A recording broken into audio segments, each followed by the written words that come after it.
চাঁদপুর বাস স্ট্যান্ডে এখনো একটা ল্যাংটা পাগল আছে, ইংরেজিতে কথা বলতে পারে, দেখতে রাজপুত্রর মতো মনে হয়, ইংরেজিতে লিখতেও পারে, কথাও বলতে পারে। মানুষ যদি তাকে বলে কিছু খাইছো, সে ইংরেজিতে উত্তর দেয়, প্রত্যেকটা কথা সে ইংরেজিতে বলে, অথচ পাগল হয়ে গেছে, ল্যাংটা অবস্থায় বসে থাকে। মানুষ দূর থেকে একটা চিরা কাপড় টাপড় দিয়া সতরটা কোনো মতে ঢেকে দেয়, লজ্জার ব্যাপার। স্থানীয় মানুষগুলা বলে এই যুবকের কপালে মায়ের অভিশাপ লাগছে, মায়ের অভিশাপ এমন ভাবে লাগছে রব্বুল আলামিন পাগল বানায় দিছে। মায়ের বরদোয়া অ্যাটেম বোমের মতো কাজ করে। মা যদি খারাপ হয় তারপরও সে তোমার মা, তার সাথে খারাপ ব্যবহার করা যাবে না। মা যদি পতিতালয়ের বেশ্যাও হয় তারপরও সে তোমার মা, সে থাকবে তোমার মাথার উপরে। খবরদার সন্তান, সফলতা যদি চাও মায়ের পায়ের কাছে যাও। এলাকার মানুষ বলল, হুজুর এর অধপতন হওয়ার পিছনে সবচেয়ে বড় কারণ মায়ের বরদোয়া লাগছে, ও মায়ের কষ্ট দিয়েছে। ও একজন শিক্ষিত ছেলে, মাল্টি ন্যাশনাল কোম্পানিতে চাকরি করত, লক্ষাধিক টাকা বেতন পাইত। বাবা অল্প বয়সে বিদায় হয়ে গেছে, কবরে চলে গেছে। মা এই ছেলেটা নিয়েই তার জীবন যৌবন পার করেছে। বাড়ির জায়গা বিক্রি করে সন্তানটারে লেখাপড়া করাইছে। এই সন্তান ঢাকায় গিয়া একা একা গোপনে একটা মেয়ের সাথে সম্পর্ক করে বিবাহ করেছে। বিবাহ করার পর মেয়েটারে বাড়ি নিয়ে আসছে, মায়ের সাথে রাখতেছে। প্রতিদিন মার শাশুড়ির যুদ্ধ লাগে। কখনো কখনো শাশুড়ির ভাষা খারাপ হয়, কখনো কখনো বউয়ের ভাষা খারাপ হয়। কথা ঠিক না ব্যাঠিক? দোষ দুইজনেরই কম বেশি থাকে। বউ কখনোই শাশুড়িকে মায়ের মতো মনে করতে পারে না, মা কখনো পুত্রবধূকে নিজের মেয়ের মতো মনে করতে পারে না। এ কারণেই ঝগড়া বেশি লাগে, ঝগড়া লেগেই থাকে। বউ শাশুড়ির ঝগড়া আর মারামারির কারণে অনেক যুবকের জীবন তেজপাতা হয়ে যায়। কোন দিকে যাবে, একদিকে মা আর একদিকে বউ, এটা একটা জটিল জিনিস। এটার সমাধান নিজেকেই করা লাগবে, অন্য কেউ করতে পারবে না। ঘটনাক্রমে একদিন রাত্রে ঘরে আইসা স্ত্রী বলতে আছে, স্বামী আমার, এই ঘরে আমি থাকবো না হয় তোমার মা থাকবে। যদি আমাকে রাখো তাহলে মাকে বের করে দিতে হবে, আর যদি তোমার মাকে রাখো তাহলে আমাকে নিয়ে যেতে হবে, আমি এখানে থাকবো না। যুবক এবার রাগান্বিত কণ্ঠে মায়ের কাছে গিয়ে বলল, মা তোমাকে একদিন সময় দিলাম, এই ঘর থেকে তুমি দূরে কোথাও চলে যাও, অন্য কোথাও গিয়ে ঘর ভাড়া নিয়ে থাকো। এবার মা বলতে আছে, সন্তান এই ঘরটা তোমার বাবাই বানাইছি, তুমি বানাও নাই। এই ঘরে আসছি আমি, তখন দেখছি তাল পাতার ঘর, তোমার বাপ কষ্ট করে করে বিল্ডিং বানাইছি। এখন তুমি নতুন বিবাহ করছো, তুমি নতুন বাড়ি ঘর বানাও, আমাকে তাড়ায় দেওয়ার তো অধিকার তোমার নাই। কথা কন না কা? এটা তোমার বাবার ঘর, আমি থাকবো। তোমার বউ নিয়ে তুমি মিল্লে জিল্লে থাকতে না পারলে অন্য কোথাও গিয়া ঘর ভাড়া করে থাকো। মা কেন নামবে? ছেলে আর ছেলের বউ নেমে যাবে। কথা ঠিক না ঠিক? মা কেন নামবে? সন্তান এবার রাগান্বিত হয়ে হাতে একটা খুন্তি ছিল, সেটা দিয়া মায়ের মাথার উপরে আঘাত করেছে। রক্ত বেয়ে বেয়ে পড়তেছে। মা তখন অজ্ঞান হয়ে গেল। আধা ঘন্টার মতো পড়েছিল। বউ তারে ধরতে আসে না, ছেলেও ধরে না, রাগ উঠে গেছে। ঘন্টা খানেক পর যখন সে স্বাভাবিক হলো, তাকায় দেখলো কপালের রক্ত পুরা দেহটা রঞ্জিত হয়ে গেছে। এবার মা সিদ্ধান্ত নিছে, আজকে আমার সন্তান আমার কপালে আঘাত করলো, 2 দিন পরে তো ছুরি দিয়া গলায় আঘাত করতে পারে, অতএব আমি এখান থেকে নেমে যাব। ওই রাত্রিবেলা সন্তানের মা ঘর থেকে নামতেছে। নামার সময় বাড়ির পুষ্কুনির কিনারায় মসজিদ ছিল। ওই মসজিদের দিকে তাকাইয়া বলতে আছে, ও মসজিদের মালিক আল্লাহ, এই মসজিদে আমার স্বামী প্রতিনিয়ত নামাজ পড়তো, আজ আমার স্বামী নাই কিন্তু মসজিদ আছি। এই মসজিদের পাশ দিয়ে আমার সন্তানকে আমি হাতে ধরে ধরে কোচিং এ নিয়ে গেছি, প্রাইভেটে নিয়ে গেছি।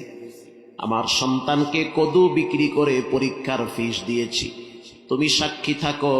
আজকে আমার সন্তান আমার গায়ে হাত তুলেছে, রক্ত বের করেছে, আমি এই ঘরে আসব না। মসজিদের মালিক আল্লাহ, যেই সন্তান আমারে চিনে না সেই সন্তান যেন নিজের স্ত্রীকেও চিনতে না পারে, এমনকি নিজেকেও যেন চিনতে না পারে, সেই বিচারটা তোমার কাছে দিয়ে গেলাম। বিশ্বাস করেন, পরের দিন সকালবেলা যুবক ল্যাংটা হইয়া ঘর থেকে বেরিয়ে গেছে। আর মাথার স্ক্রু ঢিলা হয়ে গেছে, মাথায় কাজ করে না, পাগল হয়ে গেছে। বাংলাদেশে পাগল মেন্টাল, হাফ মেন্টাল আছে না? না, অনেক ধনী ফ্যামিলির ছেলে মেয়েরা পাগল, অভাব নাই। প্রিয় ভাইয়েরা আমার, এজন্য কখনোই মায়ের সাথে বেয়াদবি করবেন না। তাফসীরের কিতাবে পড়ছি, আল্লাহর নবীর সাহাবী হযরত আলী রাদিয়াল্লাহু তাআলা আনহু তার সন্তান হাসান রাদিয়াল্লাহু তাআলা আনহুকে নিয়ে হজ করতেছে, রাত্রিবেলা তওয়াফ করতেছে। বাইতুল্লাহর খাদেমরাও ঘুমায় গেছে। হযরত আলী রাদিয়াল্লাহু তাআলা আনহু কানে একটা কান্নার আওয়াজ পাইতেছে। আওয়াজটা এমন ছিল যে, হে কাবার মালিক আল্লাহ, হে অশান্ত দিলে শান্তি দেওয়ার মালিক আল্লাহ। তাকায় দেখেন বাইতুল্লাহর হেরেমের মুসাফিররা ঘুমিয়ে গেছে, আমি তো ঘুমাইতে পারি না। জীবনে এমন একটা বেয়াদবি করছি, ঘুমাইতেও পারি না, খাইতেও পারি না, একা একা জ্বলে পুড়ে শেষ হইতেছি। হযরত আলী রাদিয়াল্লাহু তাআলা আনহু হাসানকে ডেকে বলল, হাসান, তাকায়া দেখো এটা কার আওয়াজ? হাসান ঘুরে গিয়া দেখলো আরবের এক দামি বংশের সন্তান, নাম হলো মানাজেল ইবনে লাহেক, অনেক ধনী ফ্যামিলির সন্তান। আল্লাহর ঘরের সামনে হাত পেতে বাচ্চাদের মতো কাঁদে আর বলে, আল্লাহ, যতই কান্না করি অপরাধ তো করে ফেলেছি, এটার কোনো সমাধান নাই। হাসান রাদিয়াল্লাহু তাআলা আনহু তার মাথায় হাত দিয়ে বলল, একটু শান্ত হও, এত অস্থির হইও না, আল্লাহর নবীর সাহাবী হযরত আলী তোমাকে ডাকতেছে। আল্লাহু আকবার। এবার যুবক চলে গেল হযরত আলীর সামনে, প্রশ্ন করল, মা ইউবকিকা ইয়া মানাজিল ইবনে লাহেক, কেন কাঁদো, কি হয়েছে, তোমার চোখের অশ্রু কেন বায়া বায়া পড়ে? মানাজিল ইবনে লাহেক বলেন, আমি এক সময় মদ পান করতাম, মদ পান করে যখন ঘরে আসতাম তখন আমার আব্বা আমারে বুঝাইতো, যখন বুঝাইতো তখন আমি আমার আব্বার চোখের দিকে তাকায়া গরম মেজাজে কথা বলতাম, কখনো কখনো বাবার শরীরে হাত দিতাম। ঘটনাক্রমে আমার বাবা প্রতিদিন আমাকে বুঝাইতো আর বলতো, সন্তান, আল্লাহর রাসূল বলেছে, মা বাবাকে যারা কষ্ট দেয় তারা যেন আল্লাহরে কষ্ট দেয়। মা বাবাকে কষ্ট দিলে মরার সময় জবানে কালেমা আসবে না, মা বাবারে কষ্ট দিলে ব্যবসার ভিতরে লাভ হবে না, মা বাবাকে কষ্ট দিলে প্রতিটা মুহূর্তে অশান্তিতে কাটতে হয়। অতএব তুমি আমার সাথে এমন ব্যবহার করিও না যেই ব্যবহারের কারণে রব তোমার প্রতি রাগান্বিত হয়, আল্লাহর আযাব তোমাকে পাকড়াও করে, এমন আচরণ করবা না। মানাজিল ইবনে লাহেক বলেন, ও নবীর সাহাবী আলী, আমি মদ পান করে মাঝে মাঝে বাবার পিঠের উপরে ওই যে খেজুর গাছের ছড়ি দিয়া আঘাত করতাম, বাবার পিঠ থেকে রক্ত বেয়ে বেয়ে পড়ত। একদিন ঘটনাক্রমে আমি আমার বাবার পিঠের উপরে 40টা আঘাত করছি, আমার বাবার শরীর থেকে রক্ত বায়া বায়া পড়েছে। ওই দিন আমার বাবা আল্লাহর কাছে বিচার দিয়েছে। ওই দিন আমার বাপ শুধু এতটুকুন বলেছে, আল্লাহ, আমার ছেলেটার কলিজার থেকে শান্তিটা কেড়ে নাও, ও যেন শান্তি না পায়।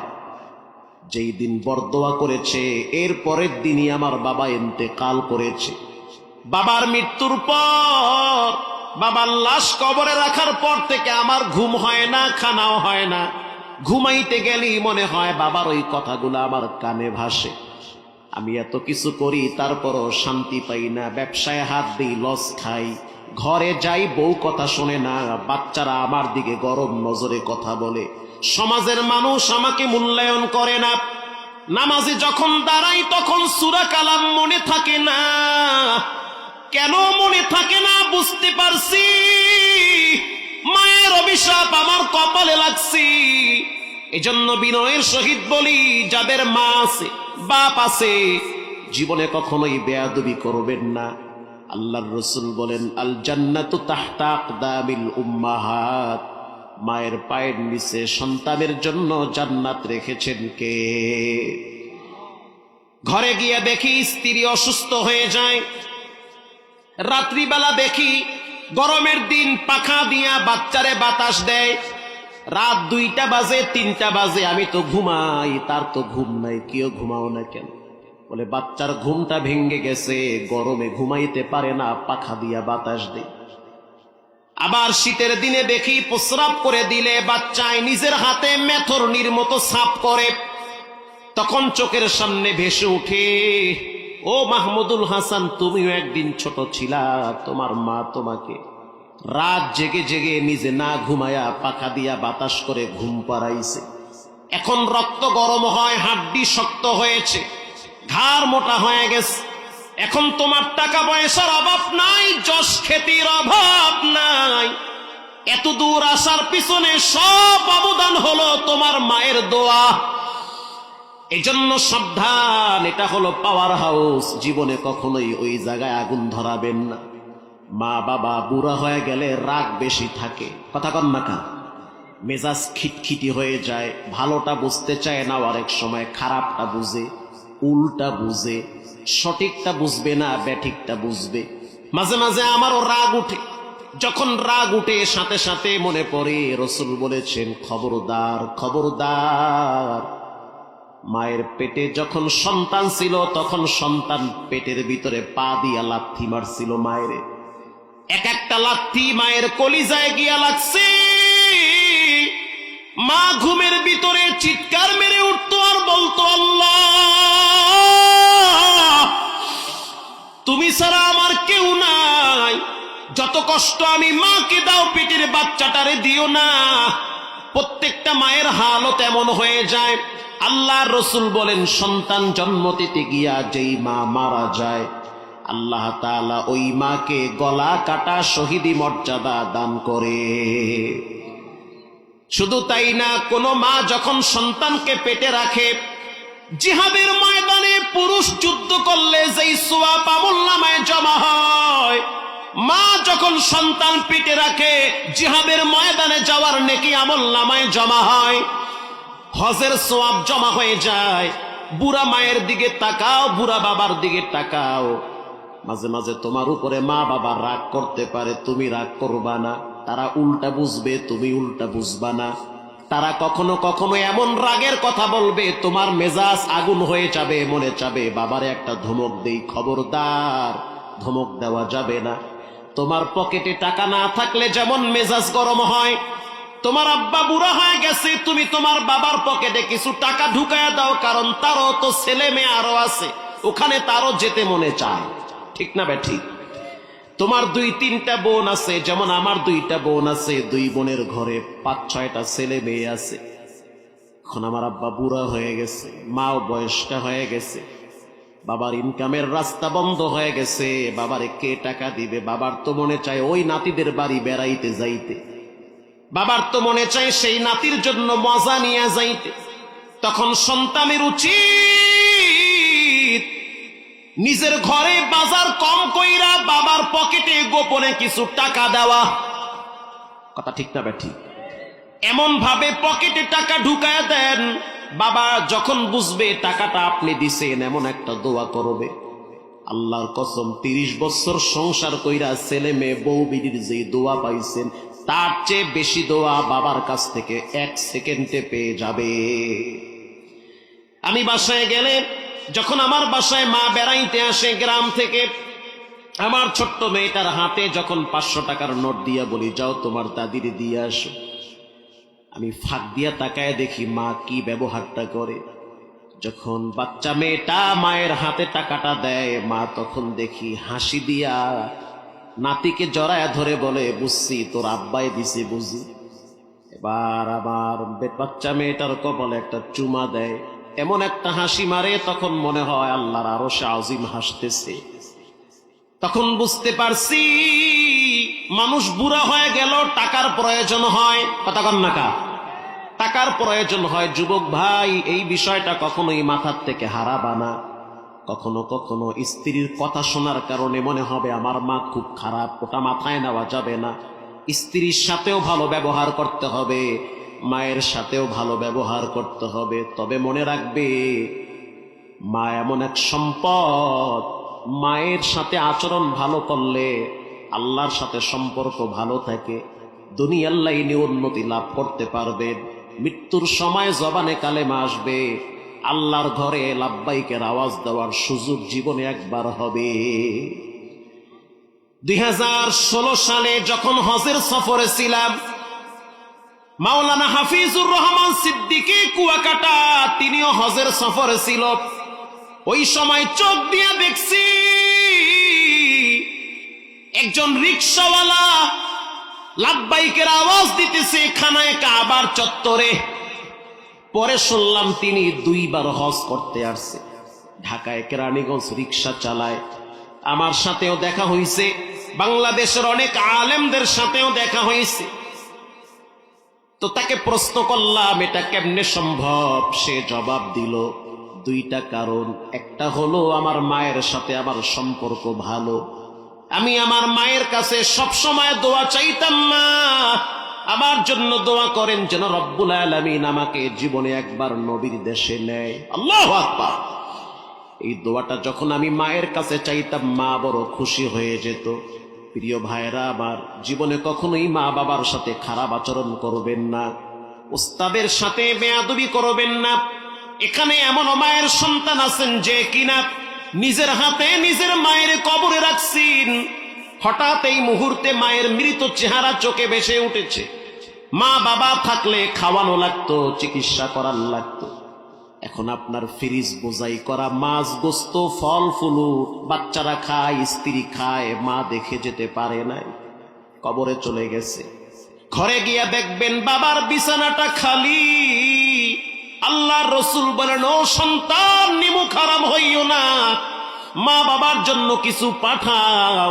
হয়তো কবর থেকে তোমার দিকে তাকিয়ে আছে আর বলতেছে, বাজান হয়তো বয়ান শেষ হওয়ার পরে জেলাপি নিয়ে বাড়িতে যাবা, মেলার থেকে খাবার নিয়ে বাচ্চাদের মুখে দিবা। আমি মা কবরে পড়ে আছি, আমার জন্য কি পাঠাইলা? কিছু পাঠাও। আল্লাহর রাসূল বলেন, মা বাবার জন্য যখনই কোনো সন্তান কিছু পাঠায়, রব্বুল আলামিন ওটা মায়ের আমলনামায় পৌঁছায়া দেয়। মা তখন শান্তি পায়। এই মজমার ভিতরে আমি 20টা মায়ের সন্তান চাই, 20 জন, একজনও কম নাই। প্রথমে একজন চাই, কে পারবেন? আল্লাহর ঘর মসজিদের জন্য মা বাবার মহব্বতে 1000 টাকা দিব।